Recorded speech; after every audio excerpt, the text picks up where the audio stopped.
Morning, Navy fans. I'm Petty Officer Davis Anderson, and I'm here on the Freedom Trail in Boston. I'm also in Boston for Navy Week. I'm going to find out all about this Freedom Trail and what's going on and how it relates to today's Navy. Care to join me?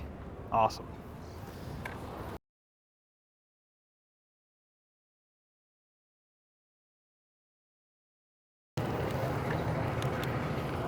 This is the first stop on the Freedom Trail, and it's dedicated to the soldiers of the 54th Massachusetts Regiment. Now, these were soldiers from the 1st Mixed Division. They had white officers and black soldiers.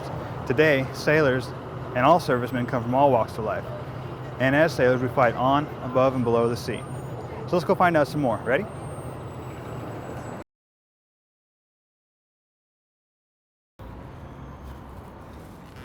This is stop number 2. This is the Massachusetts State House. See that dome behind me? That's pure gold. Well, almost pure, I think. It's gold anyway. So, on to our next stop. Ready?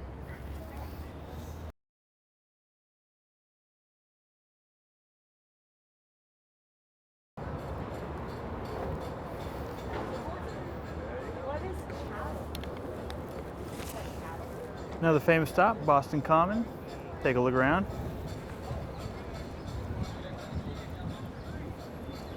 Very beautiful. Let's keep going.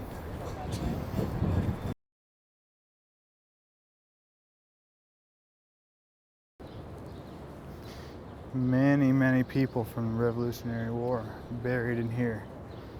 Of note also are members of Ben Franklin's family. Ben Franklin is not buried here, he's buried elsewhere. But still very cool. All right, let's get back on the trail.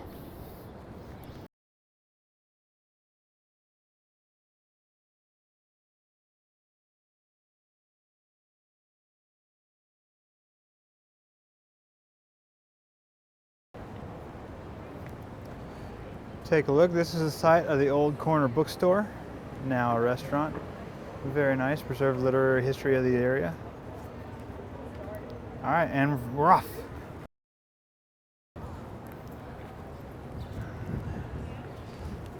Behind me, you're looking at the Old South Meeting House. This is where the Boston Tea Party got its start. This is where Sam Adams gave a prearranged signal that caused patriots to go and dump the tea into the harbor. All right, on to some more stuff.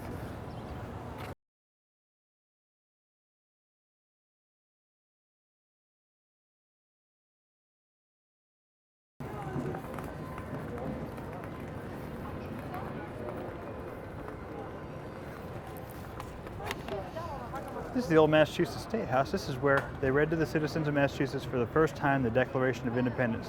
Little did they know when they read it that over 200 years later, their Navy would be operating around the world as America's away team, fighting battles all over the globe and helping people all over the globe. Ready to see more? Let's go.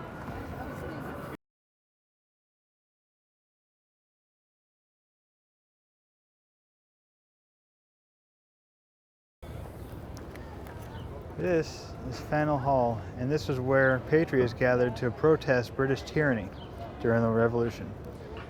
And we're moving on. Really quick, we'll take a stop here. We're looking at Quincy Market. They sell goods in there that travel over the ocean. In fact, 90% of the world's trade travels over the ocean. And moving on.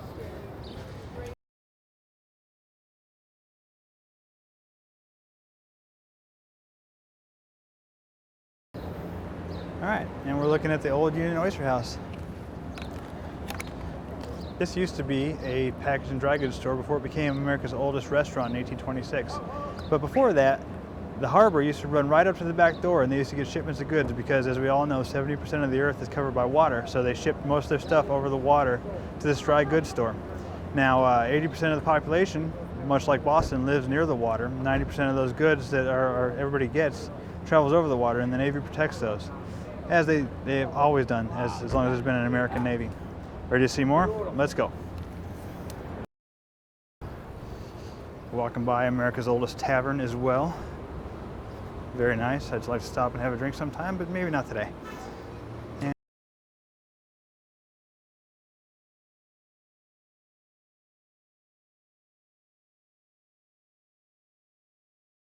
Looks like lots of fun on this hot Boston day.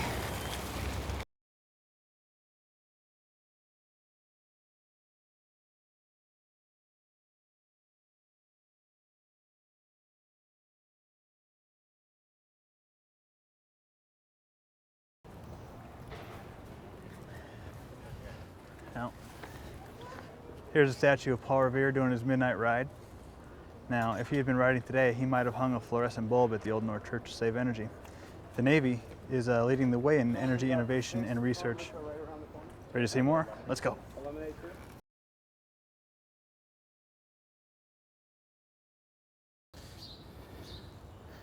Here we are at the Memorial Garden.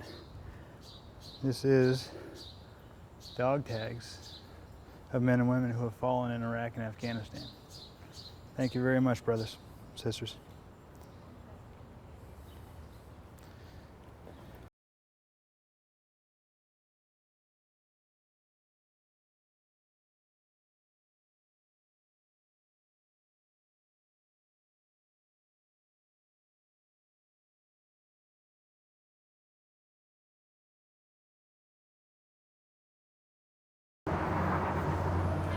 So this is crossing the bridge into Charlestown, and we got a beautiful view of the river, foreign ships, and if you look straight down, you will see the water.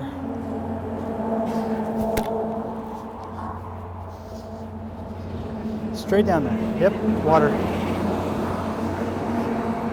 Let's hurry.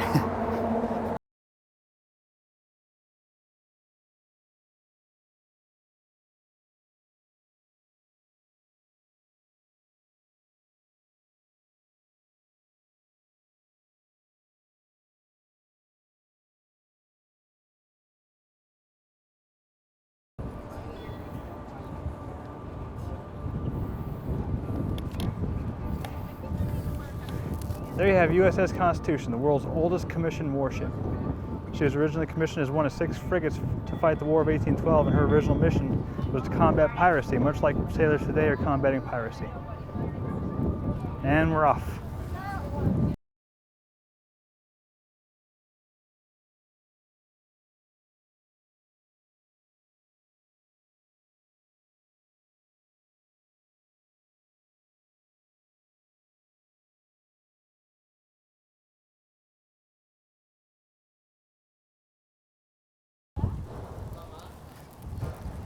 What you're looking at is the monument to the Battle of Bunker Hill, one of the most famous battles in the Revolutionary War. And at the top there is the end of the Freedom Trail. I will see you up top.